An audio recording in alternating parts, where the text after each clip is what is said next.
Makinig mo na?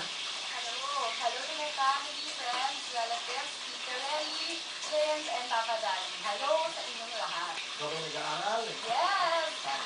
University of the Philippines, Diliman. Wow! Wow! Anong course mo dyan? Tourism management. Bakit gusto mo yan? Experience and... Tara. Bakit? Grabe. Okay lang yan, ito po. Oo. Ano lang ang trabaho ng pamilya mo? Ano mo? Yung dad ko po sa kamag ko, saka yung kapatid ko kung punso niya sa States. Yung dad ko po sa hotel, tapos yung mommy ko sa nursing home. Sa States? Apa. Kapatid mo. Sino kasama mo rito? Kuya ko po. Kuya mo? Yes.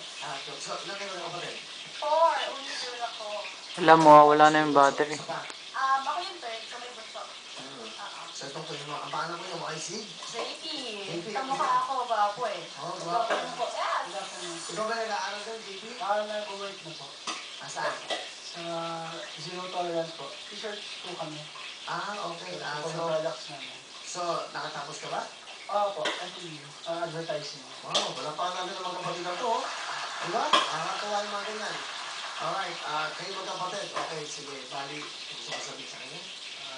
Jet, tuloy mo lang yung pag-aaral mo. Alam ko, you're doing good in your studies. And alam naman namin na you're a responsible person also. So, just continue living your dreams and don't hesitate to take chances. Oh, English. Pero bago lahat, English. JP, ba't yung mami mo dati mo sa States? Dad, first time sa TV. Hindi ko na ginagawa. Nahiyain po kasi. Pero pamilya mo, siyempre, para... Sana minsan makita-kita ulit tayo. Kasi it's been 5 years na rin. Okay. So, sige. Tapos, susunod si kuya mo.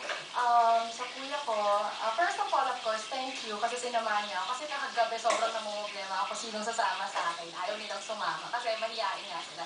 And then, we've never been close, lahat kami sa family before. Talagang, wala, hindi talaga kami nag-uusap eh. Tapos, I grew up independently. Parang sila din, kanya-kanya talagang buhay.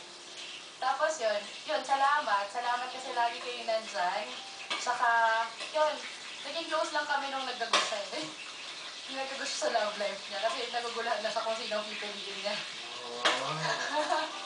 Hindi niya na alam kung sino sa dalawa. Eh yun, nahuli tuloy. Wala yan kanina, di ba? Diyan. Pero may loyal. Maingay lang tayo. Sobrang nakita ko nga yung pagiging. Tawag ng tawag. Meron po. Asa na boyfriend mo? Nagpo-training po eh. Nang? Basketball. Player. Sa UP? UE. Ay, UP. Ano, UP ka pumunta? Oo. Sa UP ka nagka-boyfriend? Oo. Okay. So, player siya. Mag-message ka sa boyfriend mo? Hi, James. Ay, mamatinta. Hello. Ingat sa training mo. Saka good luck sa mga games mo. Dito lang ako lagi. I love you. I love you so much. Wow. Jackpot. Pareho kayo ni Valerie. Bakit? Mahilig sa mga sumushoot. Siyempre, kailangan magaling.